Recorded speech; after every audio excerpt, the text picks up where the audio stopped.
মানে বুয়েট জীবনে 4 বছরে আমার ক্লাস মিস গেছে এরকমটা আমার জানা নাই। আর এই ফিজিক্সে যেমন আমি তোমাদেরকে অ্যাডভান্স অ্যাডমিশন ব্যাচের প্রথম ক্লাসে বলেছিলাম, যদি আমার কাছে কোনো ছাত্রছাত্রী 100% অ্যাটেন্ড থেকে কোনো পাবলিক ইউনিভার্সিটিতে চান্স না পায়, আমি আমার টাকা দিয়ে তাকে প্রাইভেট ইউনিভার্সিটিতে পড়াবো। এবং আজকে গ্র্যান্ড সেলিব্রেশনে দাঁড়িয়ে আমি তোমাদেরকে স্ট্যাটিস্টিক্সে বলতে পারি, আমার কাছে এরকম একজন স্টুডেন্ট আমি খুঁজে পাইনি যে 100% উপস্থিত থেকে BUET, RUET, KUET, CUET, SUST, Butex, MIST, medical কলেজগুলো, ঢাকা ইউনিভার্সিটি, রাজশাহী ইউনিভার্সিটি, এই 10টা প্রতিষ্ঠান আমি গুনে গুনে বললাম, এর মধ্যে চান্স পাইনি এরকম একজনও 100% অ্যাটেন্ডেন্স স্টুডেন্ট খুঁজে পাওয়া যায়নি।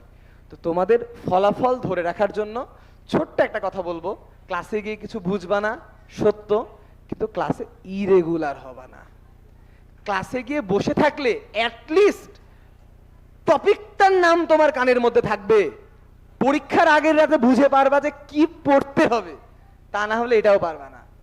তোমাদের পাশে আছে আরে ফিজিক্স, লক্ষ্যে পৌঁছে দিতে স্বপ্ন সারথি, লক্ষ্যে পৌঁছে দিতে স্বপ্ন সারথি।